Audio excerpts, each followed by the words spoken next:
Good evening and welcome to tonight's broadcast of the Total Nonstop Racing League live on the Tabletop Trio Podcast Network. Joining me, as always, here in the booth is Joe. And Joe, this is going to be a great race. 2-mile racetrack here at Michigan, high speed, and it's just going to be a great time. Multiple lanes, multiple grooves. I'm excited to get this started. Yeah, it looks like it's going to be a fun one. It's a little bit of a bigger track. They get to be a little bit more wide open. I'm excited to see how it goes. That is for sure. A lot of very fast drivers out there on the racetrack. DJ Weeks was the fastest in practice. As we're getting ourselves into the qualifying session, a lot of different drivers heading out right now. Here's the 82 of Tim Johnston, his first race this season in a great-looking Carolina Hurricanes machine there. Chris Gabot out there as well. Gabot swept Daytona to open the season. Didn't have a great race last week at Chicagoland, so he's definitely looking to try to pick things up for him this week here at Michigan. Yeah, definitely. Plenty of other drivers there. You see the 55. That's John Cannizzaro Sr. Junior's been saying that he wants his dad to race and join in, and, well, there he goes. Oh, the 82 get real loose out of turn number 2. Joe, that is so easy to do. Just get a little sideways, you hit the seam wrong, and you lose all traction, and around your car goes. I was going to say, that didn't exactly look like he really tried to get in there. Yeah, it's so easy. And you see here as we ride on board with the 25 of Chris Gabot, just like that. You get a little too much rear wheel into it. You hit the seam at just the wrong angle, and it shoots your car absolutely sideways. So hard to do, and when you have a low exit like that, like we just saw with Shu, again, the back end just wants to beat the front end to the front. And I'd say a good 7 out of 10. That doesn't work out. Yeah, definitely. Might be a little easier on the top line just because you have further, or you have less to travel to get into the wall. But down low, I mean, even if you hit it down low, you're going sideways, and let's just hope you're not in front of the pack. Fair. Anthony DeBarro, last season's champion. So far, P1 in the standings with about 1:40 left to go here. Tyler Avery in the chat saying, good evening all. Time for yet another fantastic night of watching fast cars going in fast circles. He's cheering on the 77, the 60, and the 55.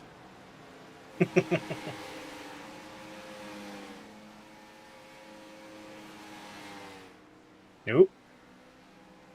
As DeBarro there trying to get on to pit road.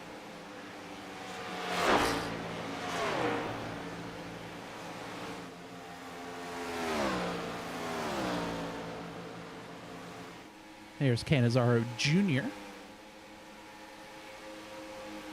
coming across. That time, that one not as good. Just behind him, Adam Stewart there as well. Last week, Adam Stewart had a great run, finished himself inside the top 10.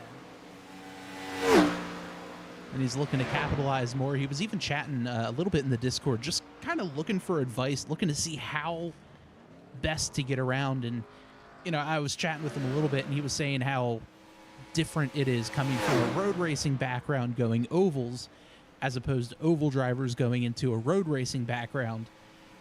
The way you attack corners, you always want to try to hit the apex properly and all that sort of thing racing on road. But when it comes to oval, sometimes that's not the best way around, and you kind of have to take a less conventional approach. And that's always kind of been the tough thing any road racer has when it comes to trying to tackle ovals for the first time. So Adam's been really improving and picking up more and more, and we're going to see some great finishes coming from him soon. Yeah, you know, the way you explain that makes a lot of sense now from, like, what I'm used to doing versus oval tracks that I'm not used to. Yeah, it's one of those things where, when you see a corner, you want to attack the apex every single time. Hmm. Whereas with oval races, it's a lot more momentum based. And, sure, the inside line might be quicker around, but you can carry more speed on the top side. And yeah, that might be the slower way around technically. You're still going to get more of a push. You're still going to get more of a momentum if you're running the top side versus the bottom. We're going to see a lot of that tonight, whereas these drivers are going to be running the top a lot, and they're going to have one heck of a run coming out of the corner, even though if you take the inside line, you'll probably be able to pull alongside going through the middle of the corner. Hmm. But just like that, we are getting ourselves ready to go here for tonight's race. Let's take a look at the starting lineup for tonight's TNR 150 here at Michigan. 75 laps on the board. This is going to be a good one. Anthony DeBarro in that Dizzy Motorsports CTE spin machine on the pole. Johnny Eckert in second. Row number 2 has John Cannizzaro Jr. and Jonathan Gaston. Row 3's got James Lorello and Tim Johnston. Row number 4, we see Chris Cabot and Danny White. And row number 5, rounding out the top 10, Shane Ewing and Michigan's own Philip Scott. Row number 6, we have Ace House and John Cannizzaro Sr. Jason Shu and Jacob Bettis make up row number 7. Row number 8 is Alex Buffoli and Adam Stewart. Row number 9, Ross Stevens and Johnny Williams making his TNR season debut here. Great to see Johnny out on the racetrack. Row number 10, we have DJ Weeks and Ryan Cole. And rounding out our 22-car field will be the number 7 of Garrett Gleason and Cody Hammond. So this is going to be a very fun race. Looking forward to it. Everyone getting ready to roll. Yeah. As slowly but surely the field will be making their way. Just waiting for one more driver to connect. And then we'll be up and running. I love that we have a huge field out here tonight. It is awesome, and it's only going to grow from here. 22 cars out on the racetrack. And that's the thing. I mean, this league, TNR, is so clean. We've had a total of, one caution this entire season? Mm-hmm. We did a doubleheader at Daytona, completely caution-free, which is unheard of in any iRacing event because there's always a terrible wreck. Someone makes a boneheaded move. The whole field gets destroyed. It's just so awesome to see. Yeah. So now the field rolls off the track. Go ahead, Joe. It's just fantastic racing. I mean, it is what it is. These guys are great at what they do. That is for sure, as we see the whole field pulling off a pit road. Here's your front pair. Anthony DeBarro here in the 27. Look for DeBarro to take charge early. Him and his Dizzy Motorsports teammates really communicate so well, talking about strategy, talking about fuel, tires, whatever is going on in the race.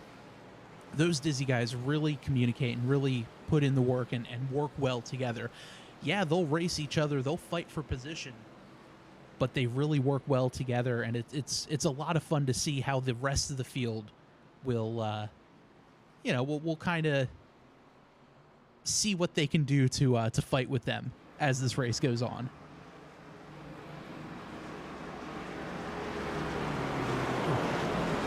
So the pace car slowly pulling out of turn number 4, make the hard left turn down pit road.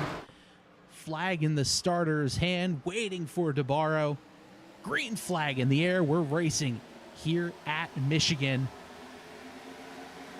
This is going to be a great time.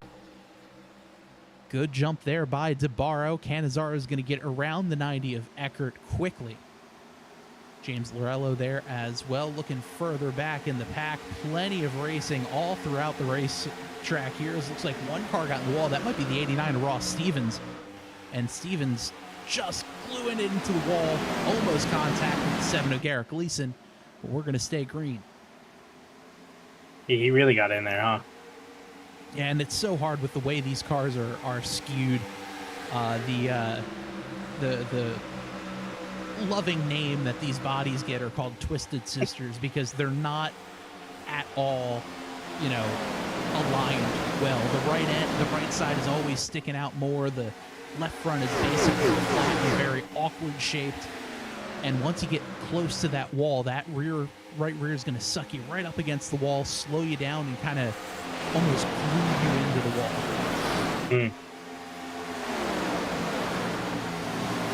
So we got ourselves a great battle out on the racetrack, all over the track. A little bit further back, we see here, that's the 08 of Alex Buffoli. Him and 32 of Shane Ewing are side by side. Buffoli in the Taurus, or on the Mustang rather. Ewing in the Taurus. That's one thing I love about these current edition of the Gen 4 cars. You don't need to stick with the Chevy manufacturer that iRacing gives you. You can stick whatever graphics and stickers on it you want. You see an old Pontiac Grand Prix there, driven by the 82 of Tim Johnston. A couple of Chevys there behind him in Ace House and Jason Shu. A couple of Mopar machines, and speaking of, there's this Mopar, the 77 of Canizaro Jr. He's going to find himself at the top of the field. Playing Pied Piper is a bunch of cars trying to track him down. Beautiful race day, too.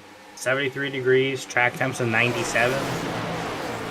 Yeah, so real nice outside, clear skies, little bit of wind, so nothing, nothing super gusty or trying to push, the cars around or move them around, but that 97-degree track temp, let's keep an eye on that as the race goes on, because it's going to be interesting to see if that temp goes up, and if it does, we're going to be sliding around a whole lot, not going to be much grip out there. So at what point do you kind of start to teeter from like, this is fine to maybe I got to be careful? As far as track temps are concerned, or? Yeah. Honestly, it's just kind of a feel of how, how the race is going to go.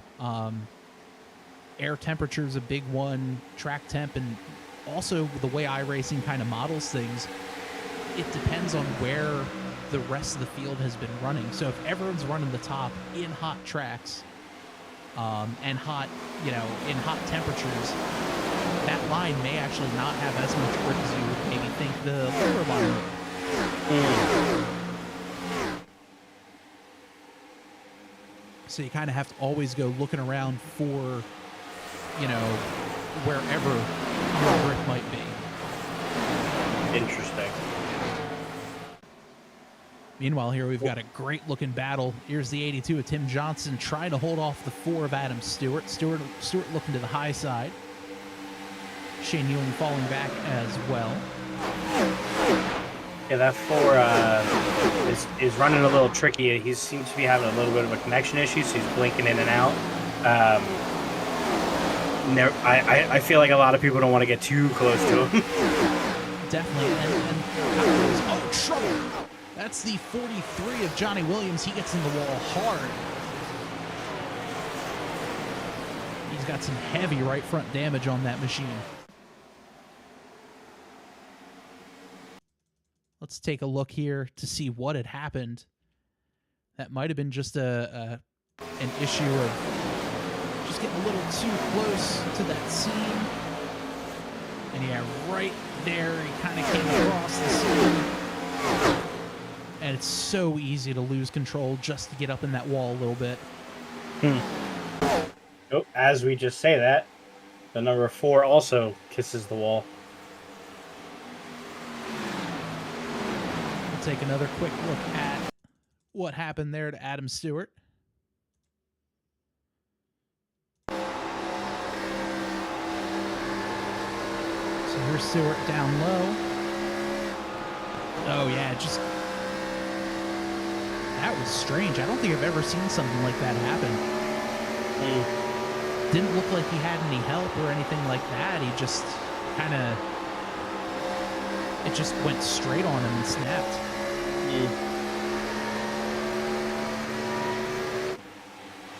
We got ourselves a big old gaggle of cars right here.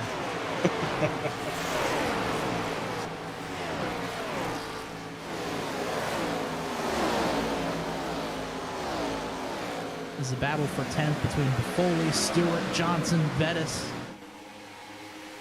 Oh, Buffoli's kind of driven away, so more around a battle for 11th.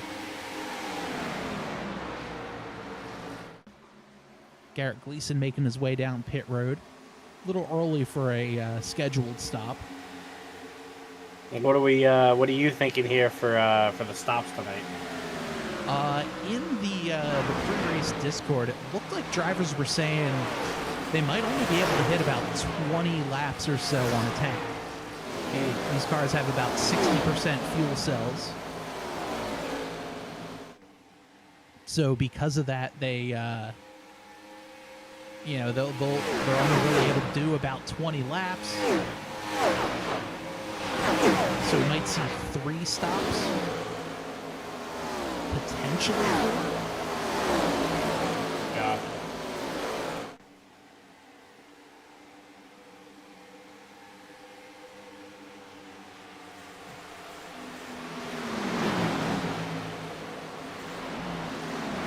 As we see here, the top speed for some of these drivers, Adam Stewart hit 204 miles an hour heading off into the corner. Which is insane.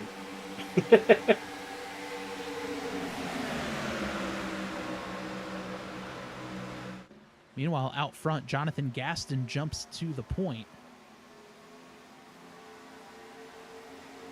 It's the cat and mouse between these two all the time. And Scott always not far behind. Not at all. We'll take a look here. So Philip Scott about 175 entering the corner, rolling the top side.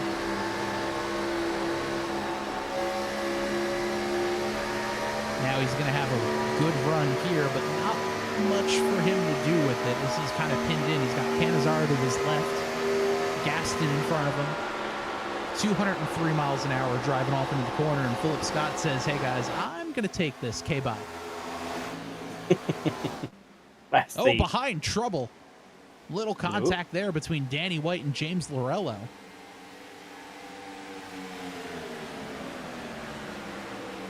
Saw that out of the corner of my eye. Let's take a look here what happened between White and Lorello.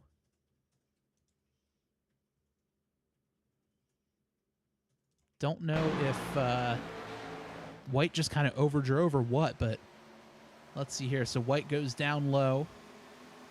And, oh, yeah, it just kind of pushed out wide.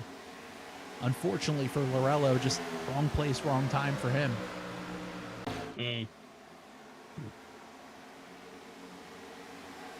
So those two back to battling up front. Philip Scott does take over the lead.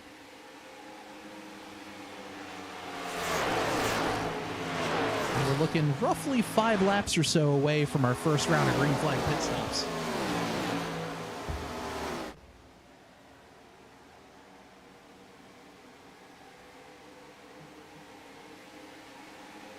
This is still anybody's race. These guys, these 3 up front are always neck and neck with each other, and you kind of never know what's going to happen with these guys. No. And that's the thing. They're going to race incredibly hard. They're going to be aggressive, but not to the point where it's dirty. Right. They're always going to just sit there and say, all right, we're going to race. We're going to put on a show, and let's have fun with it.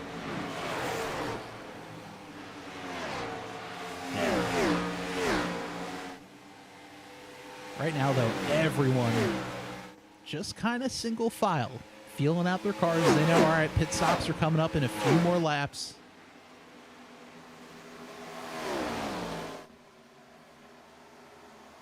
Let's see what we can do with it. As we see the 77 of John Cannizzaro Jr. putting on some pressure here to Philip Scott. Gap has opened up just a little bit between them. Hey, Gaston really falling behind in this last lap or lap and a half or so. Yeah, between Gaston here and White. Let's see what this lap time looked like. White picking up some time.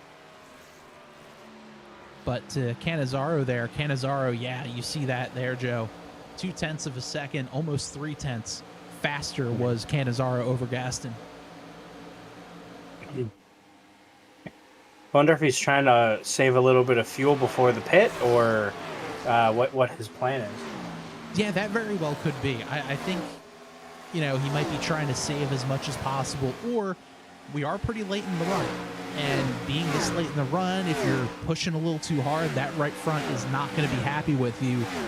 As we see our first taker down pit road, that's the 13 of James Lorello. Really early. So yeah, Lorello a few laps early. Jason Shu making his way down as well.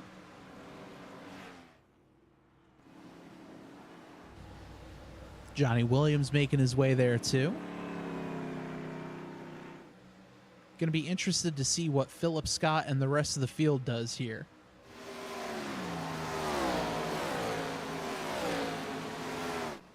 As yeah, here comes Philip Scott screaming down pit road. 55 miles an hour is the pit road speed limit. Yeah, which sounds like you have plenty of time to slow down to until you remember they were doing about $1.65 at that turn. Yeah. Yeah, certainly these cars can go fast. They do not stop fast. Well, every now and again they do, but they don't usually drive after that. Yeah, they don't stop fast without assistance.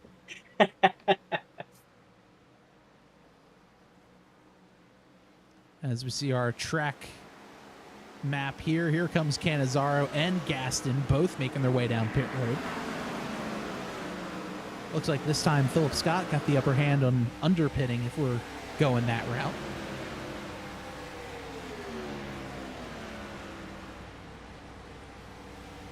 I've learned through these races that the pitting in NASCAR is like a chess game. It 1000% is, because there's so many different factors as far as trying to come down pit road, get your tires, get your fuel. How long does it take? How good is your out lap? Are you able to get down and around on the apron faster than the other guy? And it's all about that blend where everyone comes down pit road or comes off pit road.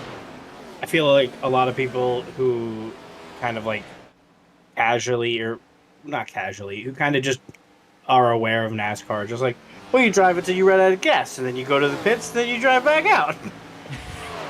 And then oftentimes it's, no, you're going to keep driving until your tires say no, and even then, you wait.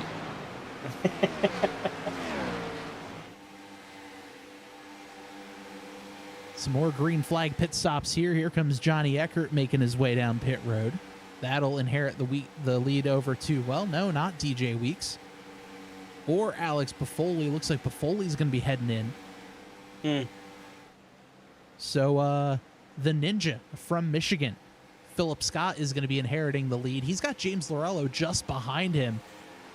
And Lorello, don't forget, Joe, Lorello pitted just in front of everyone else. So yeah, Lorello might taker. He might be at a little bit of a tire disadvantage, but that track position is huge for him right now. Yeah.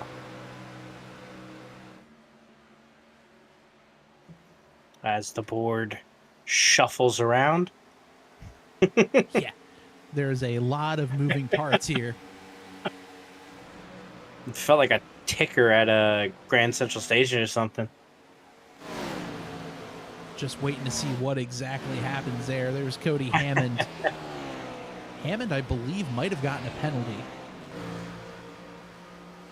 Because over here it looks like Cody Hammond's pit stop length, a minute and a half, was quite long. Yeah, minute 24 seconds. So would that be 30-second penalty, 40-second penalty? Yeah, so he might have gotten caught speeding.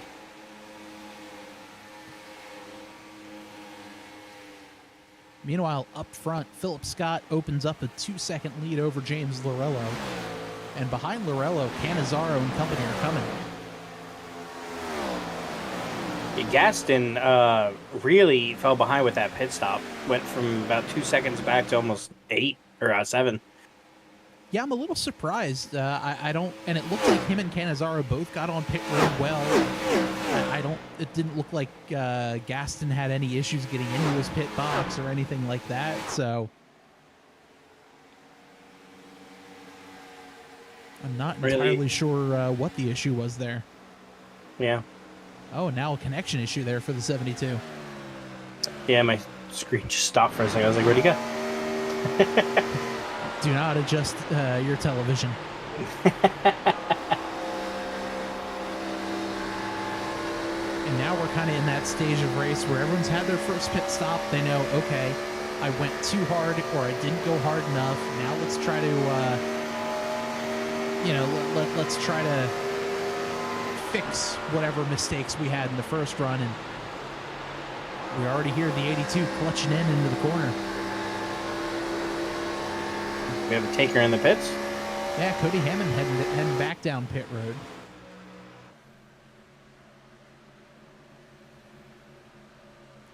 Day has gone from bad to worse for Hammond. Looks like he had actually jumped to the pits. Let's take a look here what happened. Oh, big loose. No. Ah. Yeah, that was just a big snap. I mean, I'd mentioned it's so easy to do for these drivers. You get loose coming out of turn 4, it snaps on you, and, well, pit road's right there, but it's a massive penalty if you do.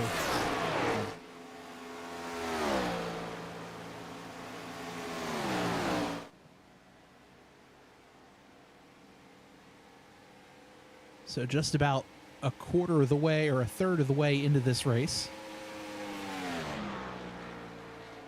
That's how math works. Listen, we broadcast. We're not. These aren't math competitions. This is. I know. I say this every week. These camera angles are phenomenal. Yeah, absolutely incredible. Special thanks to the folks at Track Cams for Gourmets. They are absolutely wonderful. Thank you to them for providing these camera angles. You can check them online, trackcams22.com.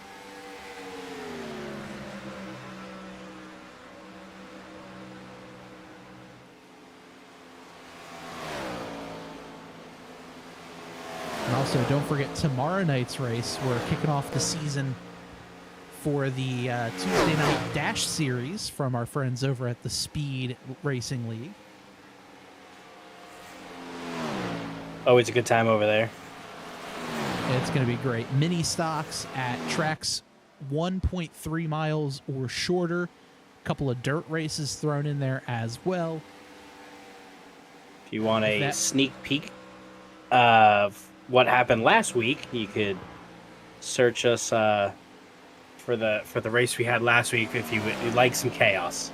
Oh, yes.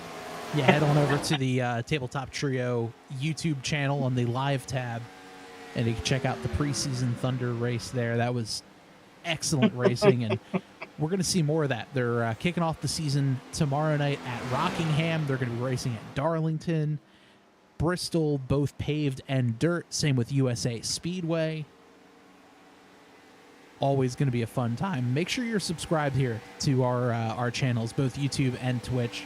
Really do appreciate it. We're closing in on our first 100 subs, which that's going to be awesome. So make sure you follow along. Get notified every time we go live as well. Johnny Williams in and out of the pits these last few laps. I wonder what's going on. Yeah, I wonder if he's just trying to get some of that damage fixed. He hit the wall pretty hard on that right front. So he might be just going down to get that fixed. Probably also working out a couple of bugs. He did say he recently got a new steering wheel. So likely just trying to get everything calibrated, getting everything dialed in. I feel that. I got the new pedals, and it feels like I forgot how to drive. Yes. Yeah, the new pedals are definitely difficult because you'll sit there, you're like, no, I'm braking. I'm doing this right. Next thing you're just sailing off straight ahead when the corner goes to your left. Mm-hmm. Right now, though, this is a great battle. We're jumping on board. Here's the 44 of Danny White. Trying to track down John Cannizzaro Jr.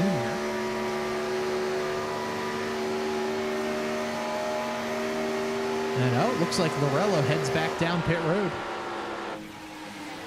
road. Lorello coming back down early again. Different strategy, but could work out well for him. You know, you really never know. No. So here's Cannizzaro. He's trying to track down Philip Scott. He's got about a 3.75 second headway in front of him. There is the 99 of Philip Scott as well, our race leader. Home track for him. Philip based out of Michigan. Yeah, he has really pulled out a lead in these last several laps. Yeah, I mean, even showing here the lap times between he and Cannizzaro. Constantly 2 to 3 tenths faster each lap. And that lead is certainly growing here. Almost 2 tenths of a second faster that time by with Scott.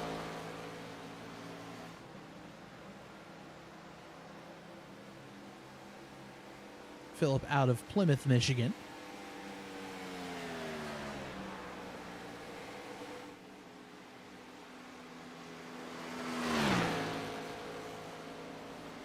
We got some more takers heading down pit road. This time is Jason Shu.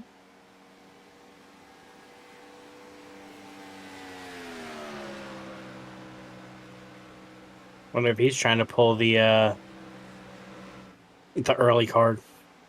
Very well could be. I mean, everyone came down around laps 18, 19, 20.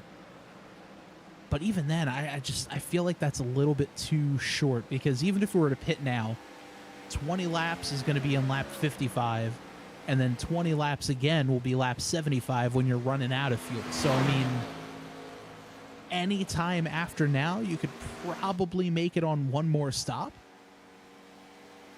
But you're going to have to save like crazy unless you go as far now, then you can comfortably make it on one stop.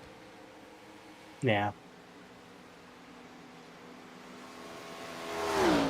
These guys seem to push it as far as they can. Last week, Cannizzaro crossed the finish line without gas. So Yeah, didn't even have enough to burn it down last week.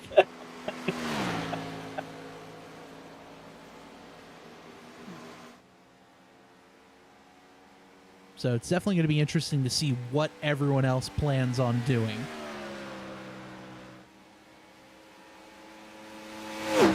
As we see Danny White, the first of the top 10 to make his way down pit road. Let's see if anyone else decides to head down. So far, nobody.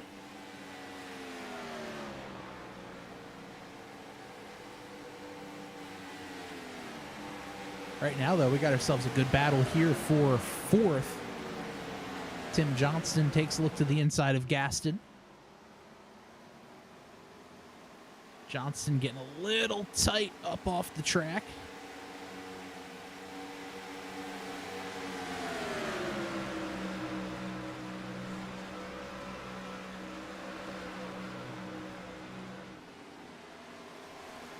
Now it's time for Gaston to put on a little bit of pressure. As Johnny Williams is there. And oh, Philip Scott down on pit road.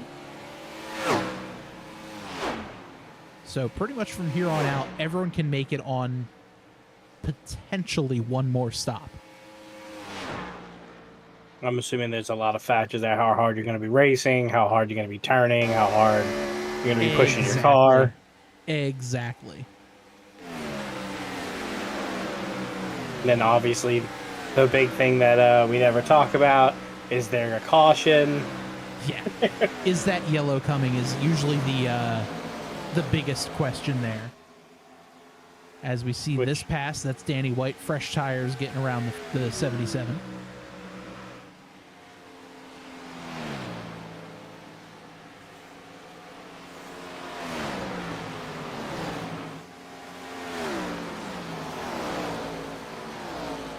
Over in the chat, Louisiani is cheering on the number 55 machine of John Canizaro Sr.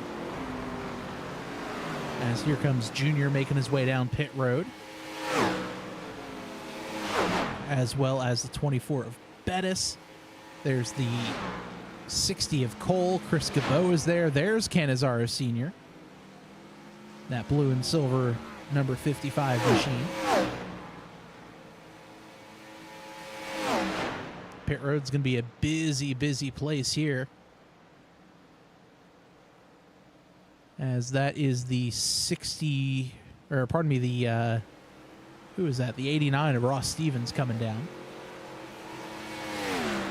Big head of steam. There goes the 82 as well of Tim Johnston. Shane Ewing coming down. Johnny Eckert, though, he's staying out.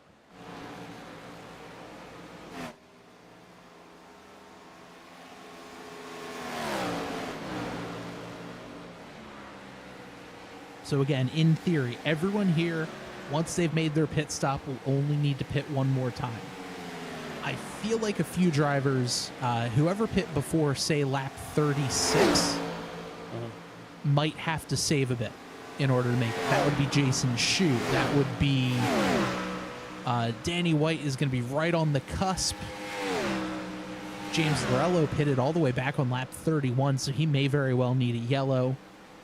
Same goes for Cody Hammond as well. While Hammond pit on lap 24, figure lap 44, he should be okay to come in with the rest of this field. As with Eckert and Weeks head down pit road, that'll give the lead over to Alex Buffoli again. Buffoli trying to pick up some points here. You get I believe you get a bonus point for leading a lap here in TNR. They're just taking his point. And yeah, I mean, once we get a little closer to playoff time, whether you're in or out could come down to that extra point that you pick up on pit road, or while the rest of the field is on pit road. Yeah, those, you never know. Last season was a very close, point-wise. Yeah, and I think with the added playoff system now this year, that extra point coming in before the playoff cutoff, that could be interesting. Yeah, Las Vegas is the last race of the regular season, and then the playoffs here at TNR, they're going to be looking at Kern County, which is a fantastic short track, Montreal, the road course, Dover, North Wilkesboro, and Homestead for the playoffs. So those 5 races are going to be very, very interesting just to see how everyone tackles their different strategies.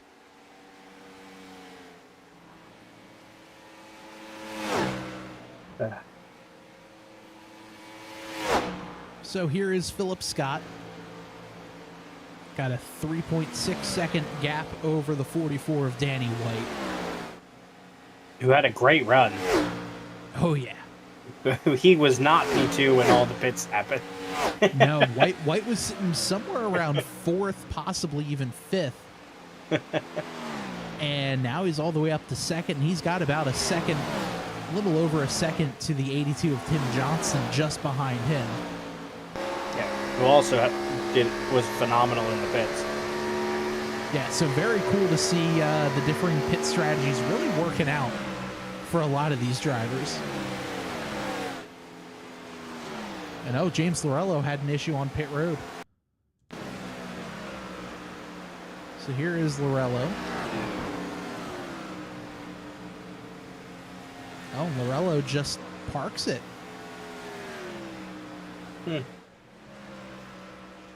Interesting to see there.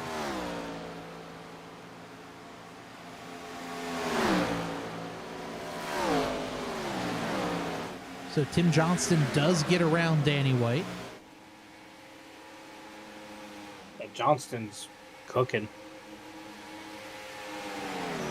Yeah, let's take a look here. If Johnston is going to be catching Scott, that time by may not really count too much. But then again, Tim Johnston, if that time is to be believed, he's 0.7 of a second faster than Philip Scott that time through. I mean, looking at the ticker, that's dropping pretty quick. Yeah, that is true. I mean, I'd have to imagine if I'm Scott, I have such a big lead, I'm probably saving gas. Oh, yeah. Yeah, I'm definitely going to be there, sitting there, saving fuel, saving tires. I know there's another pit stop there, but man, again, this last time by, Tim Johnston, almost 0.9 of a second faster than Philip Scott. He is coming in a hurry. Yeah, I'd have to imagine that Scott's got to be in some sort of fuel save, tire save. You know, if I could ride out a couple more laps than I normally would. Yeah, just trying to give himself a little bit more insurance. Yeah. Either that or he has, you know, I pulled ahead this far, I could do it again. Let me save some laps. Yeah, and I mean, I'm sure Johnston is kind of pushing a little bit just to catch. And I mean, everyone gets that race brain going where they're sitting there and they're saying, okay, you know what? That time is counting down. I am in second. I want to try to get this lead. I'm going to push. Next thing you know, you're 15 laps into a 20-lap run and you don't have tires anymore. Then you take that express elevator all the way to the basement and it doesn't work out for you. Yeah, I always forget about that half. That's why I'm a bad racer. That's why I like to pretend I know what I'm doing. Yeah, that's why I'm in the booth. Do as I say, not as I do. Yeah, that time again, Johnson 0.7 of a second faster than Scott.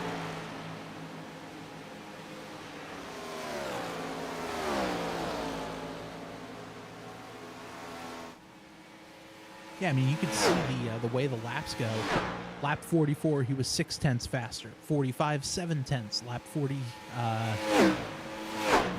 46, 0.8. 47, 0.6. 48, 7. Like, yes. He's closing in a hurry. Yeah, he's... And now we're less than 0.7 of a second back. Yeah, that's one lap.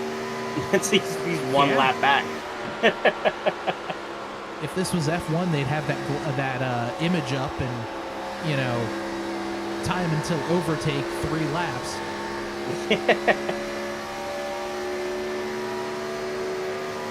So that time by, look at that. Tim Johnson has closed the gap to less than 0.4 of a second. Yeah, really getting in the zone. I am interested to see, as we are closing up on Phil, is Scott clutching in here?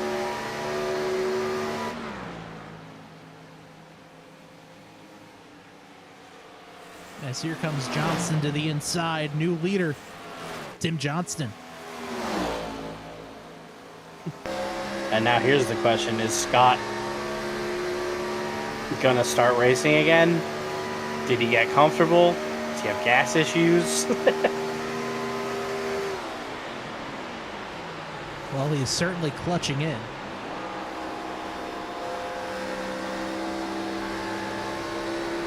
And right now it looks like, in theory, they would only need to do 5 more laps, and they'll be able to make it all the way on fuel. Yeah. Do you think maybe one of his pit strategies, he didn't fill gas all the way, or? I don't think that would be the case unless, you know, the iRacing auto fuel, you know, kind of bites you in the rear end. Yeah, well, that's on me. Like, there was a mix-up somewhere. I mean, it very well could be, but I don't. I think that this just could be the strategy, and, you know, maybe Philip's thinking, all right, I can do 20 laps fairly comfortably on a tank of fuel. I'm going to bide my time, keep as close to Johnston as I can. Johnston has 3-lap fresher tires than Scott. Maybe I'm sitting there thinking, all right, you know what? I can do about 20. Let me do 3 more laps, come in, try to undercut the 82, and, you know, pick up on that tire advantage. I think that might be the play here that Scott's thinking. Gotcha. But this certainly could be interesting as these laps wind down. Yeah. A little bit back in the pack, White, off of every turn, is just getting a little wobbly back and forth. I wonder if his tires are just shot.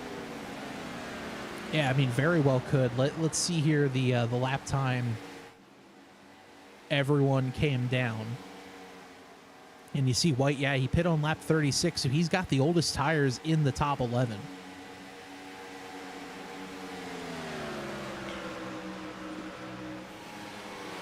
So that'll be interesting to see, you know, how that's going to play out.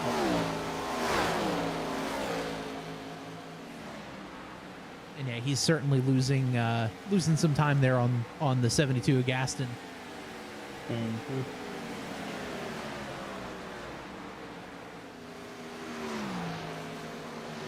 Meanwhile, up front, Philip Scott hasn't really fallen away. Yeah, hasn't really caught up either, though. No, staying about the same, right between 7 and 8 tenths. And up. Oh, there goes White. There goes Danny White. He can make it the rest of the way on fuel, so this is the money stop for the 44.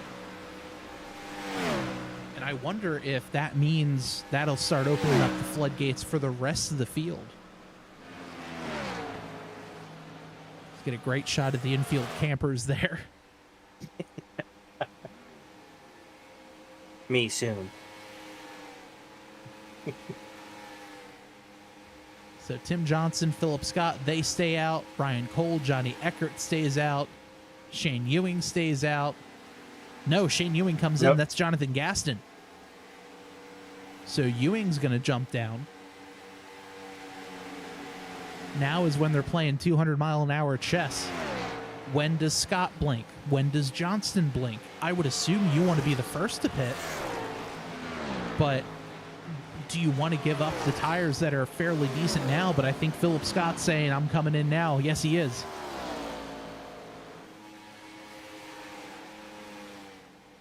Big key, don't speed, don't light up the tires, get in, hit your marks. And in theory, this could be a shorter pit stop, because Philip doesn't need to fill the car all the way up with fuel or wait as long as he does just because he pitted earlier. Here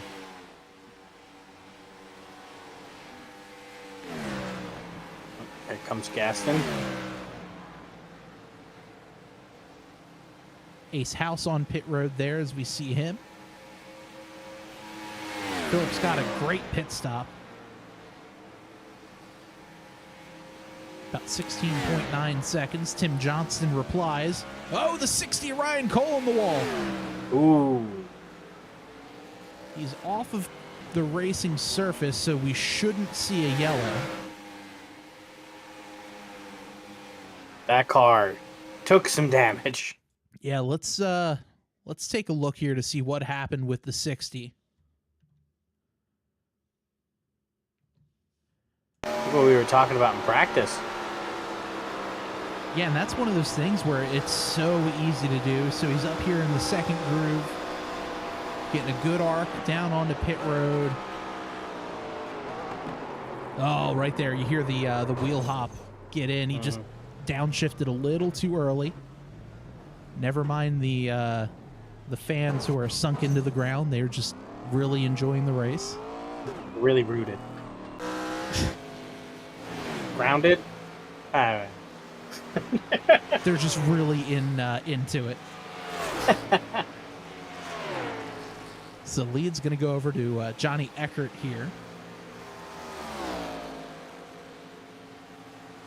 Eckert not pitting this time by. DJ Weeks is here. And looking at that, Tim Johnston already came and left pit road. He's ahead of Philip Scott. 6 seconds. 5 seconds, 5 seconds. Hi, math.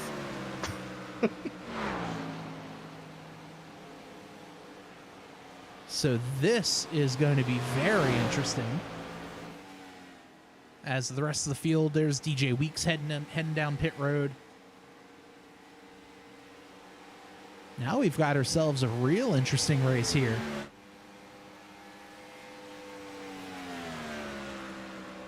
Let's see that pit stop time.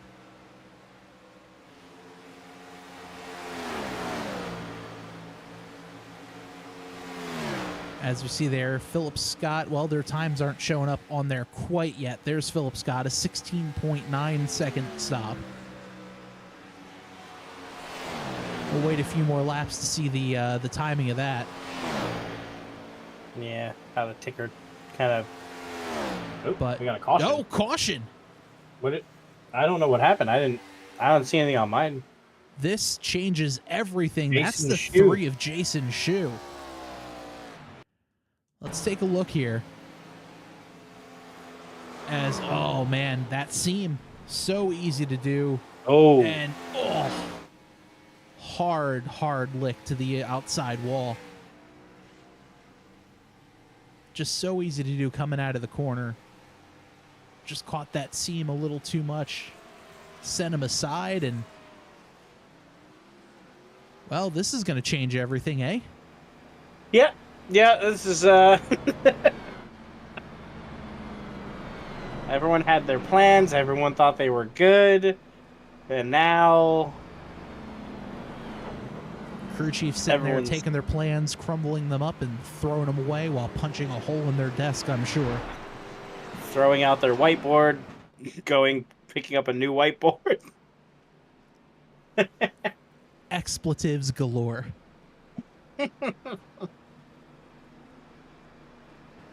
So And because Shu. of that, yeah, there's Shu heading down pit road. Yeah, I have a feeling. I don't think he's going to be leaving the pits.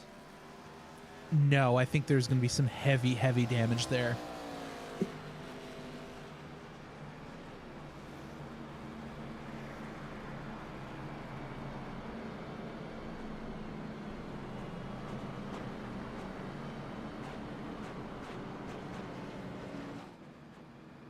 So we got 13 laps to go.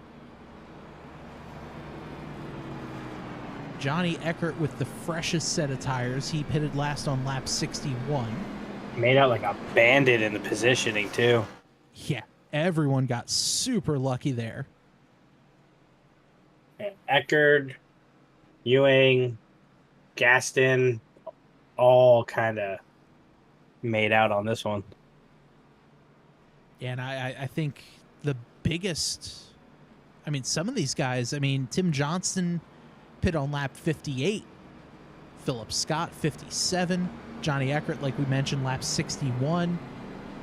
Eckert and Buffoli both have the freshest tires out there. Mm-hmm. Yeah, so I guess that's going to be the interesting on the reset is you got a bunch of cars now. It's not everybody, new race, new tires. Everybody's all over the place now. What's going to happen speed-wise? What's going to happen on this green? Yeah, this could be very, very interesting. As we'll see here, lights are off on the pace car, so we got one more lap before we go back green. I was going to try to pull in one of our drivers here, but we'll let them get focused and get themselves set up here as we get ourselves ready. And the whole field is getting waved around the pace car.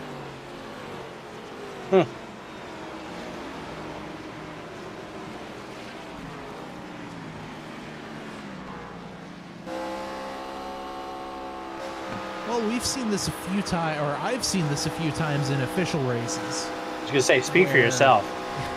Where a yellow comes out in the just smack dab in the middle of a pit cycle, and iRacing gets a little confused. It just kind of gives the whole field a wave around, and I don't know. And then we all have to be wary of, where the pace car is. Is everyone going to make it back around in time? Yeah, he doesn't really show up on the map. Yeah, the pace car does not show up on the track map. But we might get a rolling long green run. Thing.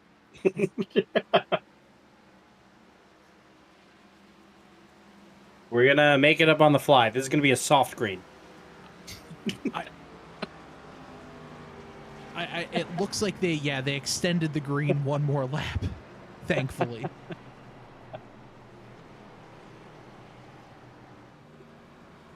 As now the game looks to be confused again, and it's saying that the 43 is the leader, even though he's 11 laps down.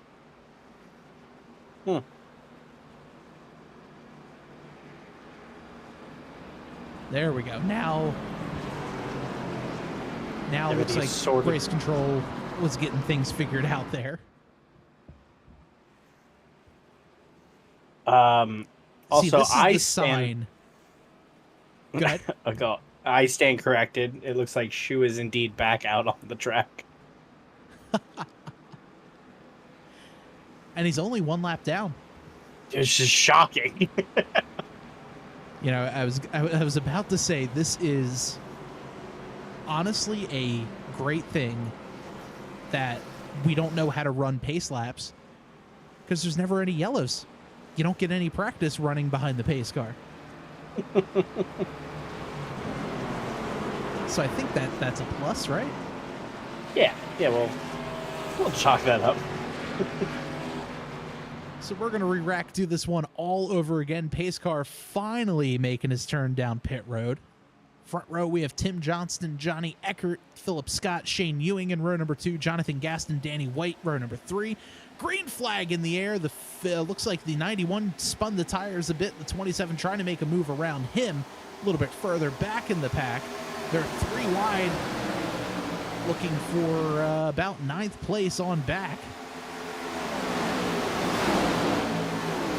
Meanwhile, out front, Tim Johnson starting to drive away from it.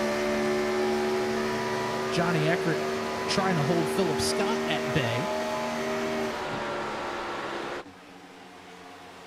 Field now getting ready to take 8 laps remaining here at Michigan. Everyone has enough fuel.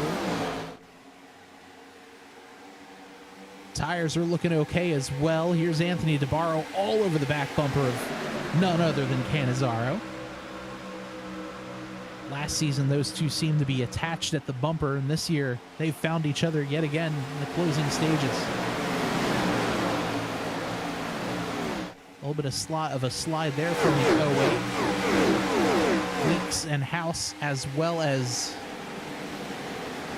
looks like one other car, the 89 Stevens, got into the wall.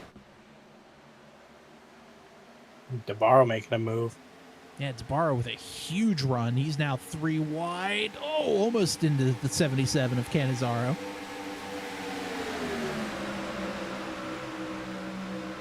Eckert holding up to Johnston, surprisingly. Yeah, Eckert right now 0.2 of a second behind Johnston, and he's closing the gap.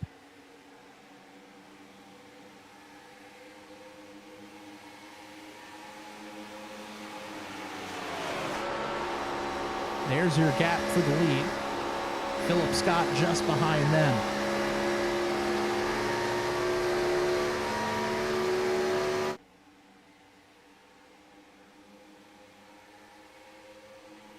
6 more laps to go. Field flying by.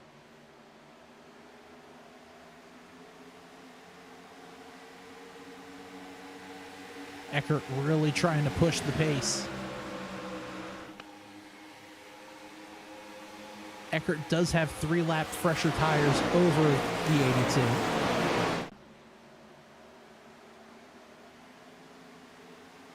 And 4-lap fresher over Philip Scott. We all kind of thought this was Johnston's race to lose, but that yellow flag came out. Now it's going to be a fight. Eckert to the top side, trying to get some advantage over the 82 any way he can. Johnston gets a little loose. He's going to defend the inside.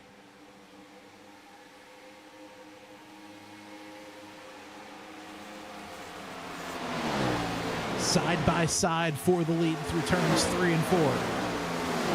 Eckert will have the advantage with the run on the top side. Johnston looks to cover by going low.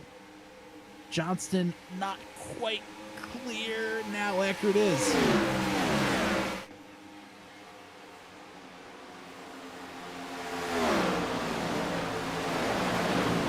Four laps remaining. Eckert to the point. Johnston sideways out of 2. Don't look now. Here comes Anthony DeBarro, but is his charge going to be too little too late?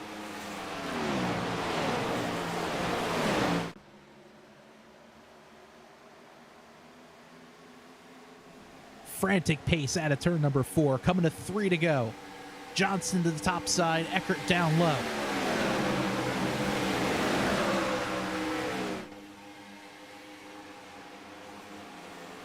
Eckert's opening up about a half-second gap over the lead. But here comes DeBarro out of nowhere.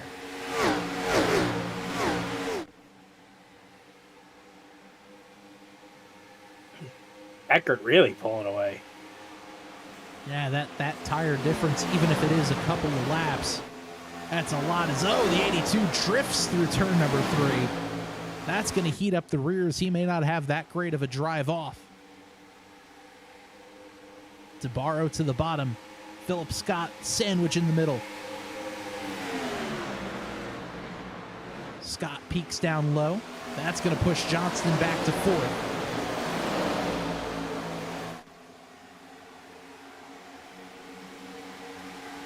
That time they're about even. Look who sneaked into 4th. Cannizzaro Jr. up to 4th. Now only time will tell. Out of turn number 4, white flag in the air for Johnny Eckert. Will DeBarro have enough? He's got 0.6 of a second to make it. Driver's just about even that time through.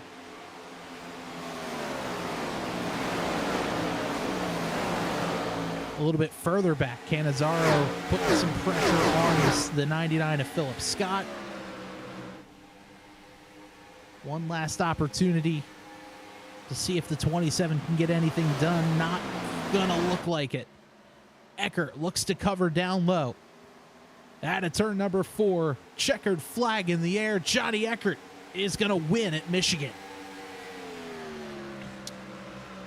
Yeah, I say anything can happen, and here's a perfect example.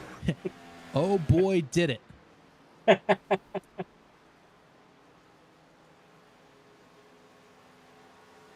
What a finish. Johnny Eckert snags the win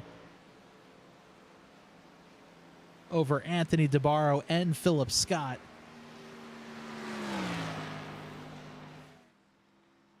A late, hard-charging Anthony DeBarro at that. What a finish. Wow, what a finish.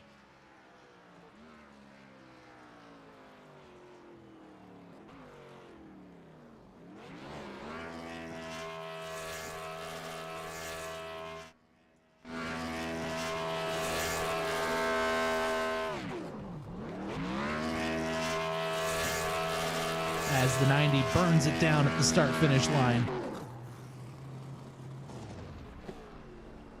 Well fought, well deserved.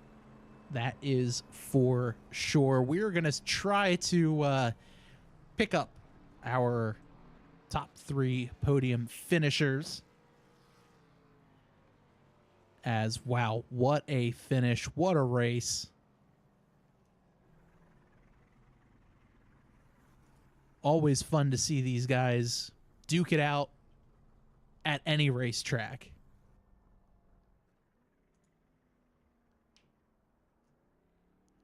And Joe, I believe you've caught up with our third place finisher, Philip Scott. Hey, Philip, congratulations on the podium finish.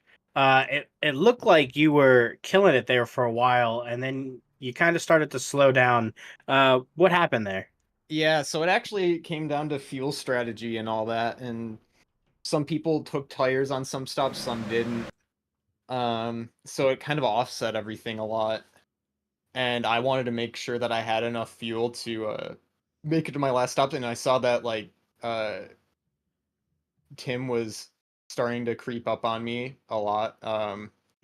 Pretty quick, so I knew that I would still be ahead of him if I didn't back down, but I wanted to make sure I had the fuel, so I knew at the end of the run he couldn't get too far away from me, so that's what I did. I accidentally overshot my pit box on the last stop though, which pretty much resigned me to second if it stayed green. But yeah, it was just different fuel and tire strategies and everything, and the AL came out and I knew I was at a big disadvantage, but my long run pace was so good today that I was able to just kind of hang on at the end there for Yeah, third. yeah, your run times were killing it there for a while. We were like, oh, this is gonna be, his race. This is it. Yeah. Well, what do you Yeah. think the biggest challenge was for you today in the race? Yeah, kind of just certainty about deal strategies and all that. I knew I was pretty much going to be right on the money with fuel if I was just going to keep doing my thing, and I wanted to save enough for the last stint just in case there was like a green white checkered um or just to be able to hold off somebody that's hard charging, cuz you can really hold it wide. You can hold the throttle like for a lot of the lap if you really can control your right rear from spinning. So um and so that takes a lot of fuel, and so I just want to make sure I had enough. And I was so bummed when I accidentally goofed up my pit stop a little bit, but he came out like 4 seconds ahead of me, and so but that it is what it was by like a hair too. It was like I thought I stopped it in time, but oh Yeah, well. yeah, we didn't catch it either. Don't worry. Yeah, we but yeah, it was a really fun battle at the end there. I actually wasn't that far off the pace as I thought at the end because, like I said, my long run felt really good. So, yeah, a lot of fun racing. Absolutely. And I'm sure you got some shout outs for us. Yeah, go check out Team Ninja Association, teamninjaassociation.com. And yeah, thanks for tuning in. Good race, guys. Awesome. And good luck next week. Yes, sir. Thank you. All right, that's Philip Scott, our third place finisher. And now I'm joined by our runner up here tonight, driver of the number 27 machine, Anthony DeBarro. And well, Anthony, congrats there on the P2 finish. Looked like you were charging real hard at the end. I'm sure that yellow was a big blessing for you at the end there. Oh yeah, no doubt. I didn't take my first set of tires until like lap 40. I saved a set of tires, so that's kind of why I was mired back in the running order. And the caution saved my race. I would have been about like P10 or P11 somewhere in there if everything shaked out. So I kind of was saved tires and fuel that first run, and I obviously ran to lap 40 before even taking tires. So I had a set of tires left in the pits there. I was kind of hoping with like 5 to go, green white checker or something, I get to use them, but it just didn't work out. I was lucky that when the caution did fall, I had like a set of corners on my tires, so they were kind of pretty fresh, and I was able to cut through the field and make me look like a hero with a couple laps fresher tires than those guys. Yeah, we were mentioning there as soon as the green flag dropped there after the restart, you were slicing your way through. How nerve wracking was it? I know it's feels pretty great to be Superman there, to have those fresher tires compared to everyone else. But I'm sure it's nerve wracking too, just to watch out for guys on older tires and that sort of thing. Just kind of talk us through that mindset as you're trying to slice your way in. You know, you only had about 10 laps or so to go. What were you thinking there?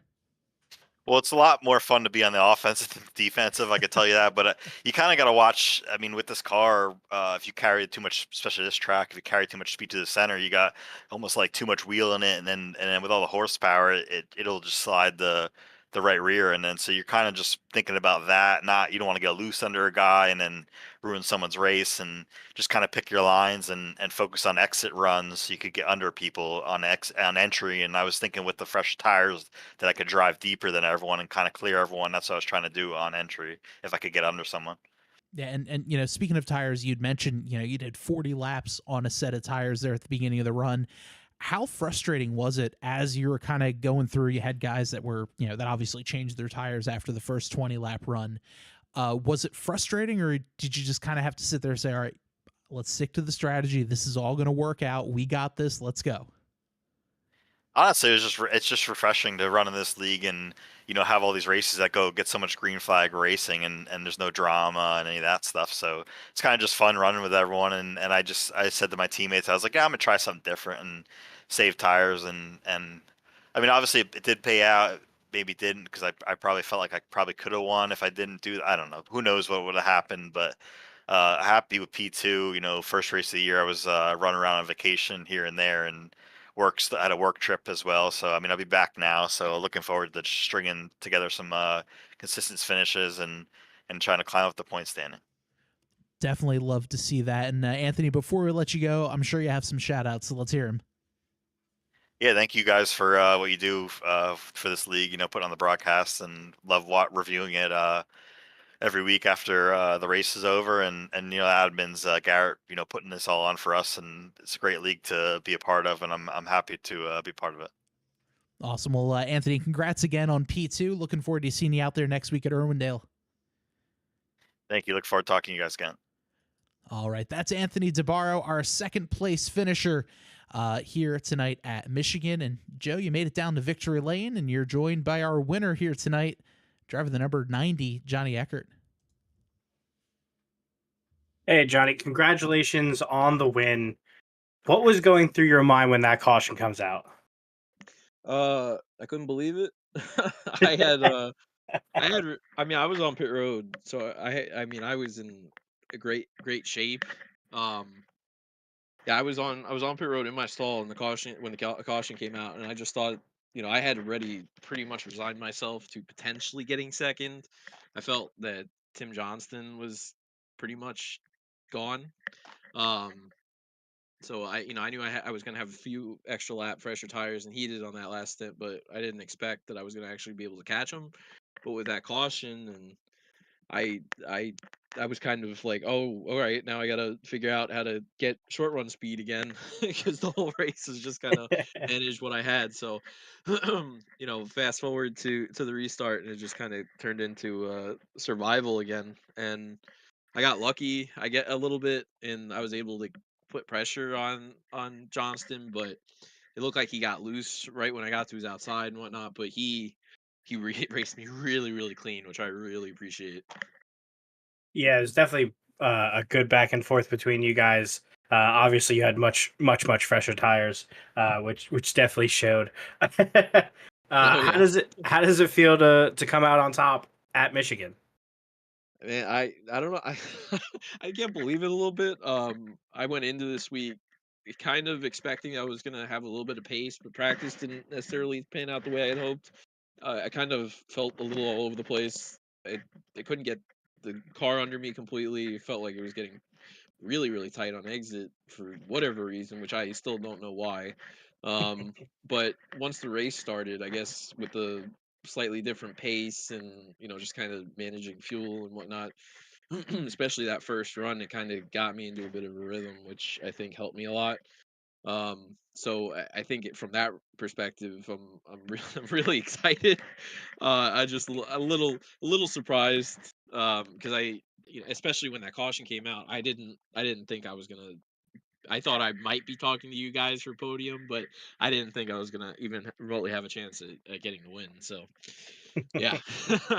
Well, we were saying it throughout the entire race. You never know what's going to happen at TNR because it's always the finishes are always nuts, and it sure did not disappoint again tonight. I'm sure you got some shout outs for us. Yeah, first off, thank you guys for broadcasting. Thanks to the league and owners and admins for all they do, putting on the show. I'm glad Garrett was back this week. I heard he was sick, so hopefully he's feeling better or getting better. Shout out to my teammates DJ Weeks, Cody Hammond, and Alex Boffoli. They had quite interesting nights themselves, all three of them, and it's been chaotic on that front. Shout out also to Jake Bustos, who's deployed right now. As I said last week, he's deployed, and he mentioned it last week about picking up again over here. So we came out, and yeah, I wouldn't be here talking to you. Would be in victory lane if it wasn't for him. So shout out to him, and yeah, I'm looking forward to where we go next week because it's nice to get. It's my first win of 2025, so it's nice to be in that mindset again. Definitely. Well, congratulations. Good luck next week. Hopefully, we'll be talking to you again. Yes, sir. Thank you very much. Appreciate you guys for having me up here, and hope to talk to you next week. All right, that is Johnny Eckert, our winner here tonight at Michigan. And well, Joe, let's take a look at the final results for tonight's race. This was a ton of fun, and very, very glad that we got to see everything unfold the way it did. Johnny Eckert gets the win. Anthony DeBarro comes home P2. Philip Scott P3. John Canizaro Jr. just missing out on the podium by about 1/10 of a second to come home in 4th. Tim Johnston, who was definitely the biggest casualty of that late race yellow. Johnston comes home in 5th. DJ Weeks in 6th, Alex Boffoli in 7th, Jonathan Gaston comes home in 8th, Shane Ewing comes home 9th, and Ryan Cole rounds out the top 10. Chris Cabot in 11th, Danny White comes home 12th, in Ace House 13th, Jacob Bettis 14th, and John Canizaro Sr. comes home in 15th, 1 lap down. Jason Shu comes home in 16th. Adam Stewart in 17th. Looks like he had some fueling issues after the second stop and wound up running out. Couldn't get the car refired, so he'll come home in 17th. Ross Stevens in 18th. Johnny Williams 19th. And James Lorello in 20th. In 21st was Cody Hammond, and Garrett Gleason rounds out our 22-car field. And Joe, next week's race is going to be a fun one. Irwindale Speedway, the relatively flat short track where the only way around is the top side, unless you want to try to do a few slide job moves and just kind of throwing it all the way down on the bottom. There is going to be calamity, and it's going to be a bit of a white knuckle, elbows out kind of race. I'm here for it. Always a good time. I love Irwindale. It is a very fun flat track, and we may see a couple of tempers flare here. We don't get that a lot here at TNR, but with the way the racing style is at Irwindale, it could very well be an interesting race for sure. So that'll just about do it for us. Don't forget, tomorrow night you could join us right here on the Tabletop Trio Podcast Network for the Speed Tuesday Dash Series, right around 9:15 p.m. Eastern. Going to be racing there. And then, of course, Wednesdays for the Tabletop Trio Podcast. But you can find the schedule of events and more over on our website, tabletoptrio.com. So, for one final time, I'm Bob. I'm Joe. This has been the TNR 150 here at Michigan International Speedway. Have a great night.